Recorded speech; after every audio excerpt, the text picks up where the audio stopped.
नमस्कार जय जगन्नाथ दर्शक बंधु आज मुख्य खबर गुड़िक जाना पूर्व जदि आपण मैंने आम चैनल रे प्रथम थर वीडियो देखु ताहले आम चैनल को एबे ही सब्सक्राइब करी पाखर थिया बेल आइकन को देबे ऑल ऊपर क्लिक करी रखंतु जहाद्वारा जेबे भी जेकोसी लेटेस्ट ब्रेकिंग न्यूज आपण मैंने आम चैनल माध्यम रे सर्वप्रथम देखिपारे।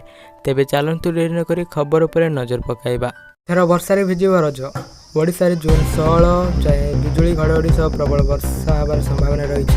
चलित वर्ष वर्षा फिका पड़ पारे रज कारण जून 16 तारिख जाए राज्य में बिजुली घड़घड़ी सह वर्षा होबार संभावना रही। एने वार्निंग जारी कर भुवनेश्वर स्थित आंचलिक पाणीपाग विभाग केन्द्र आसंता 24 घंटा मध्य राज्यर समस्त जिले में बिजुली घड़घड़ी सह प्रबल वर्षा होबार संभावना रही। मयूरभंज केन्दुझर बालेश्वर भद्रक और अनुगुल जिला को बिजुली घड़घड़ी सह प्रबल वर्षा ऑरेंज वार्निंग जारी कर जिलागुड़िकर पवनर बेग घंटा प्रति 50 से 60 किलोमीटर बहिबा नहीं पूर्वानुमान कर अन्य सबु जिलागुड़िकर बिजुली घड़घड़ी सह वर्षा होबार संभावना रही।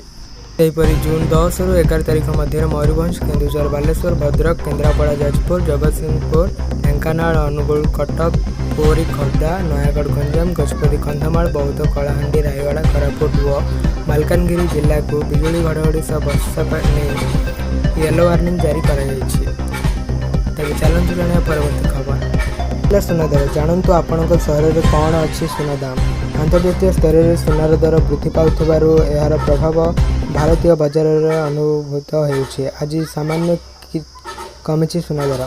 आज भारतीय बजार में 24 कैरेट सुनार मूल्य 97,960 टका रही। तेज चलतु जाना परवर्ती खबर। देश में वृद्धि पाउछि कोविड आक्रांत संख्या एक्टिव केस 6000 पार केरल में सर्वाधिक मामला देश में दिन को दिन काय विस्तार कर चली कोविड भूताणु बढ़ुची संक्रमितों संख्या वर्तमान कोरोना आक्रांत संख्या 6000 टपी। सोमवार सकाळ 10टा सुधा सक्रिय मामला संख्या 6491 पहुंची। से समय गत 24 घंटा मध्य 358 मामलार रिपोर्ट आसी। आश्वस्तिर कथा है स्वास्थ्य एवं परिवार कल्याण मंत्रालय अनुजाई गत 24 घंटा मध्य कौन नूतन कोरोना संपर्कित मृत्यु रिपोर्ट आसीना। प्रत्येक राज्य उपर कोविड भय घारी। सक्रिय मामला विषय में कहवाक गले यही समय केरल में सर्वाधिक मामला रिपोर्ट होइछे।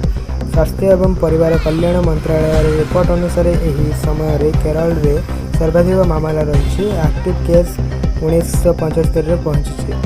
तेज चलतु जाना परवर्ती खबर। जून 2025 पर्यंत बढ़ला आधार कार्ड अपडेट डेडलाइन।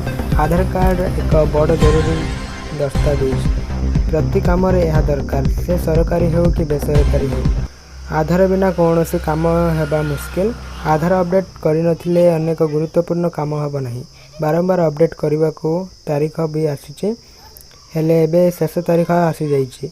जदि यही समय आपण आधार अपडेट करना तेबे हैरान हो पारती। तेणु डेरी न करी तुरंत आधार अपडेट कराई नियंतु। चलतु जाना परवर्ती खबर। स्नान पूर्णिमा गाड़ी चलाचल कटकणा पाखे आसुची महाप्रभुंकर स्नान पूर्णिमा लगी पुरी में लक्षाधिक भक्तों समागम हो। दृष्टि रखी गाड़ी चलाचल उपर पुलिस पक्षर कटकणा जारी कर पुरी को आसुवा 2 चकिया मोटरसाइकेल 18 नला दे पुरी में पहुँचवा पर मार्केट छकरे थिबा पौर संस्थार मार्केट कॉम्प्लेक्स एवं श्री जगन्नाथ बल्लभ मठ पुराणा स्टैंड रे रहणी करिवे। वीडियो को शेष पर्यंत देखि धन्यवाद। जदि ए पर्यंत आम चैनल को सब्सक्राइब करना ताहले आम चैनल को एबे ही सब्सक्राइब करी पाखर थिया बेल आइकन को देबे ऑल ऊपर क्लिक करी रखंतु जहाद्वारा जेबे भी जेकोसी लेटेस्ट ब्रेकिंग न्यूज आपण माने आम चैनल माध्यम रे सर्वप्रथम देखि पारिबे।